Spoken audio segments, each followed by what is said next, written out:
Bonjour partout où vous êtes, bonsoir aussi, partout dans le monde entier. Aujourd'hui, nous allons juste exhorter.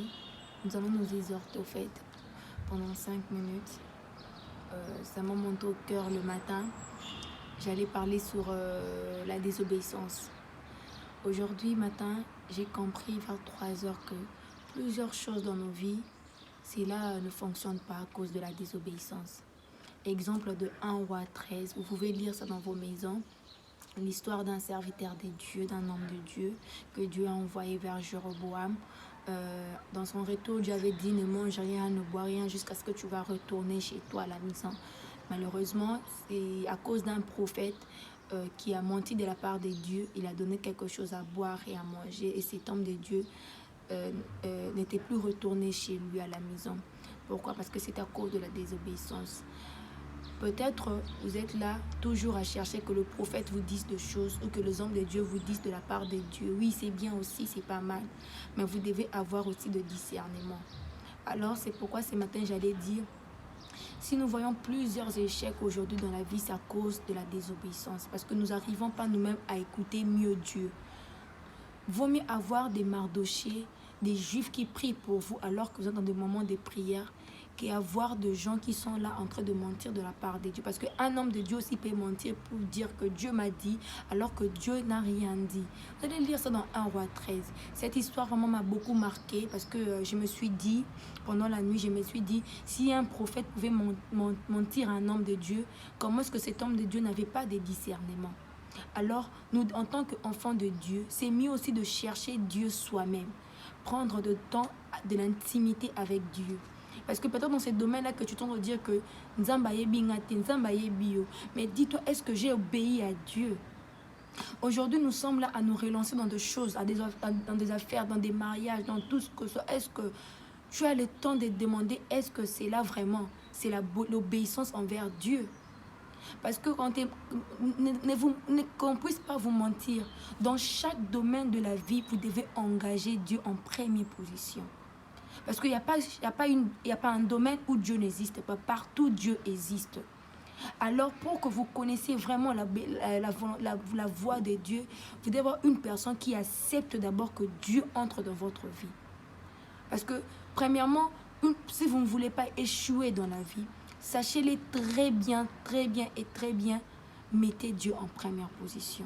Parce que la désobéissance amène beaucoup des échecs et ça risque de vous prendre votre vie. Aujourd'hui, nous parlons de plusieurs décès. Mais demandez-vous pourquoi ces décès. Parce que Dieu n'a jamais dit, Dieu dit, l'homme le plus jeune mourra à 75 ans. Peut-être ça cause aussi de la désobéissance. Dieu peut te dire une chose, mais quand tu es dans la distraction, tu n'arrives pas à bien discerner la voix de Dieu.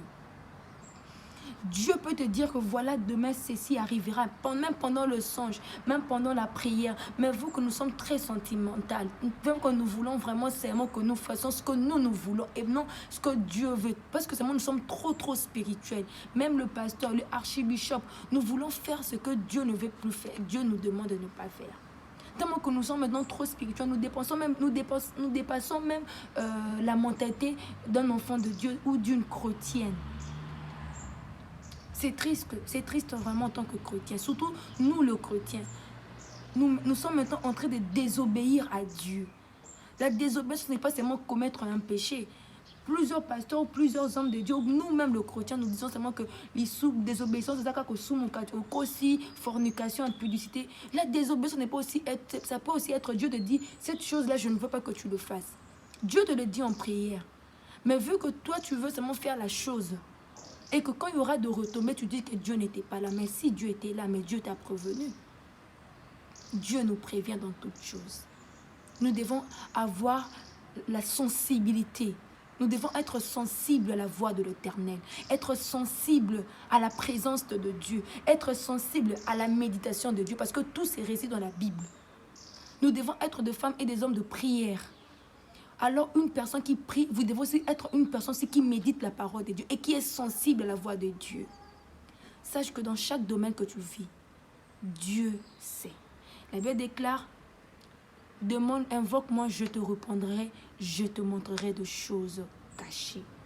Invoque Dieu Dieu va te répondre et Dieu va te répondre de choses cachées. Par exemple, dans ce domaine-là, tu as besoin que Dieu te réponde. Mais laisse-toi juste être saisi par Dieu. Ouvre ton cœur et dis à Dieu, Seigneur, dans ce domaine, Seigneur, prends le premier place. Fais le premier pas. Seigneur, je ne marche pas sans toi. Marche au-devant de moi. Donc, je vous salue partout dans le monde où vous êtes. Que Dieu vous bénisse pour cette exhortation. Laissez-moi des commentaires et que Dieu vous bénisse. Bye bye, ciao, bonne journée.